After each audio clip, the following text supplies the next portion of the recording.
ఈ టిఫిన్ పేరు గిన్నప్పలు. గిన్నెలో చేస్తాం కాబట్టి ఆ పేరు వచ్చింది. ఇందులోకి ఉల్లిగడ్డ కారం చాలా బాగుంటుంది. చన్నీళ్ళల్లో నానేసేదేమో పిండిలో కలుపుతాము. దాంతోపాటు శనగపప్పు కూడా నానేసుకొని కలుపుతాము. కొద్దిగా గోరెచ్చటి నీళ్ళల్లో నానేసుకునేమో ఉల్లిగడ్డ కారానికి. గోరెచ్చటి నీళ్ళల్లో నానేసుకుంటే కనరిపోయి ఉల్లిగడ్డ తీయగా అవుతుంది.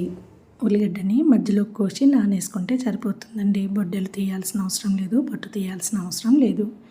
ఒక అరగంట అలా నాన్నాక సన్నగా ముక్కలు తరుక్కోవాలి.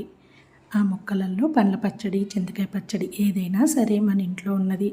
అందులో పుట్నాల పొడి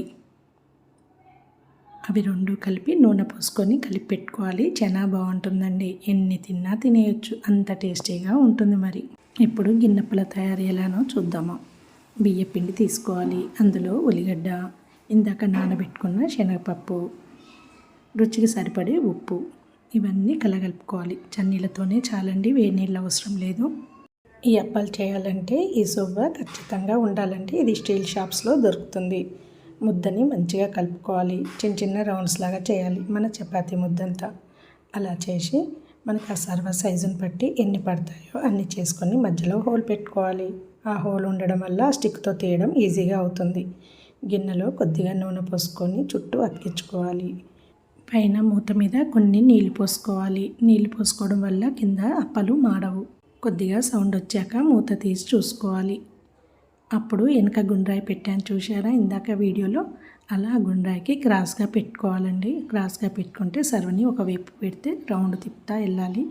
అన్నీ కొద్ది కొద్దిగా అలా కాలుతూ ఉంటాయన్నమాట. మనం ఇటువైపు కావాలంటే అటువైపు తిప్పుకోవాలి. కొద్దిగా ఎర్రగా తినే వాళ్ళకి కొద్దిగా రెడ్గా కాల్చుకోవాలి.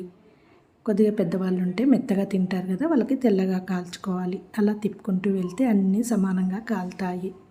గుండ్రాయి లేదనుకోండి పట్టుకొని ఉండాల్సి వస్తుంది. గుండ్రాయి ఉండడం వల్ల ఏంటంటే అలా దాని మీద పెట్టి మనము ఇంకోటి రెడీ చేసుకోవచ్చు. చూడండి, అలా స్టిక్తో తీయడానికి ఈజీగా ఉంటుంది. అందుకని స్టిక్ ఖచ్చితంగా కావాలి ఈ అప్పలు చేయాలంటే. మరి నచ్చాయండి గిన్నెప్పలు? మీలో ఎంతమందికి తెలుసో కామెంట్లో చెప్పండి. నోరూరించే గిన్నెప్పలు చూపించాను కదా, ఇక మీరు స్టార్ట్ చేసేసేయండి. ఈజీగానే అవుతాయి. మరి నచ్చితే ఎప్పట్లాగానే లైక్, షేర్, సబ్స్క్రైబ్.